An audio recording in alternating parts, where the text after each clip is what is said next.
Have you ever stopped to wonder who, or maybe what, is really pulling the strings in the global economy? It might not be who you think. It's not a person, it's not a bank, not even a government.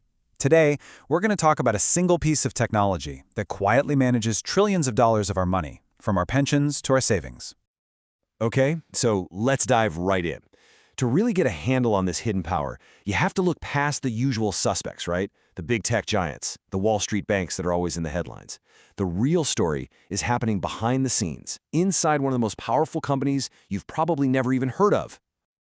Now, think about this comparison for a second. We all know Amazon, right? It's a massive part of our daily lives.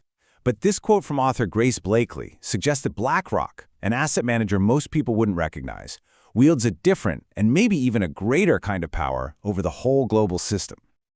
So, if it's not an online shopping empire or a social media giant, what is the engine behind BlackRock's incredible influence? What gives it this unique, central position in the world of finance? And here's the answer. It's not some brilliant trader or a secret formula. It's a machine, a huge, interconnected network of thousands of computers all working together, known by this single, kind of mythic name, Aladdin. So, what is this thing, Aladdin? Let's pull back the curtain on the technology that's basically become the central nervous system for a giant chunk of the world's financial assets. Okay, its full name, Asset, Liability, and Debt and Derivative Investment Network. Yeah, it's a mouthful, I know, but it gives us a huge clue. This isn't just for buying and selling stocks. Aladdin is built to analyze every single piece of an investment portfolio, from a simple bond to the most complicated derivative you can imagine. Its number one job, to see and manage risk. And the scale we're talking about here is it's mind-boggling. By 2020, Aladdin was keeping an eye on over $21 trillion in assets. To put that in perspective, that's more than the entire annual economic output of the United States. Just wow. And this isn't some new thing. Even way back in 2013, the system was already overseeing 7% of the world's total financial assets. That's a massive footprint on the global economy. So what does it actually do? Well, its whole purpose is to try and see the future. Or maybe more accurately, to model thousands of possible futures. It uses these really complex simulations to ask, what if? What if another pandemic hits? What if a major bank goes under? It runs these brutal stress tests on more than 30,000 different investment portfolios to help its users get ready for almost anything. But how on earth did one system get so dominant? Well, Aladdin wasn't an overnight success. Its rise to the top is directly linked to moments of financial chaos, when the world was just desperate for a way to understand and handle risk. The journey here is just incredible. It started in 1988 in a tiny office on one single computer literally wedged between a fridge and a coffee pot.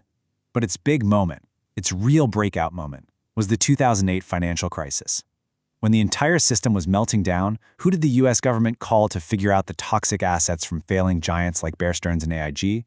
They called BlackRock, and they used Aladdin. That crisis put it right at the very center of the financial world. So let's switch gears and look at how BlackRock itself talks about Aladdin.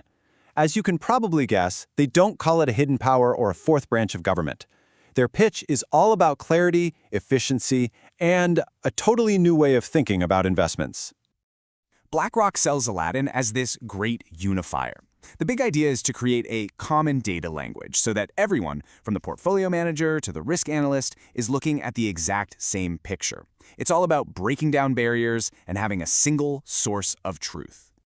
But here's the thing. Having the world's most powerful financial computer doesn't make you invincible. It's a tool for managing probabilities, not some magic crystal ball. And a recent, pretty high-profile mistake in China's struggling real estate market really shows the limits of even the best foresight. So check this out.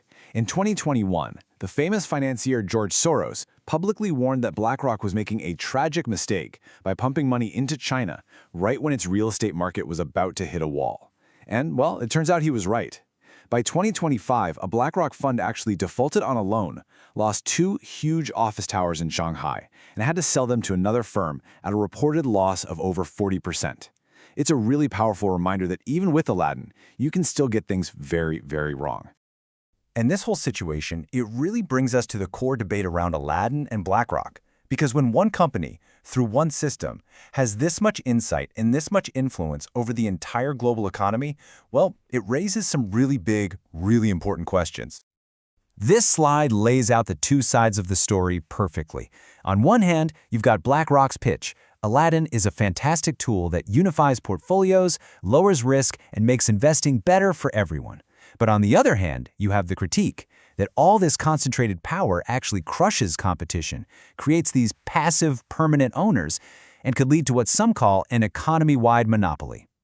Critics have gone so far as to call BlackRock a kind of fourth branch of government because its system is so intertwined with central banks and regulators. And think about this. BlackRock, along with Vanguard and State Street, are top shareholders in nearly every major company. They effectively become permanent owners. They can't just dump all their shares in Apple or Microsoft without tanking the market. And the big worry is, when you own a piece of all the major players in an industry, you might not want to see them compete too fiercely and drive prices down.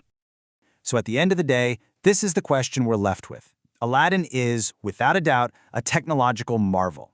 It's made the financial system stronger and more risk-aware, especially after the huge shock of 2008. But its incredible success has also created this unprecedented concentration of knowledge and power inside one single company. So, is that a stabilizing force we should be thankful for, or is it a hidden power that we should be worried about? The answer to that question is probably going to shape the future of our global economy. Thanks for joining this explainer.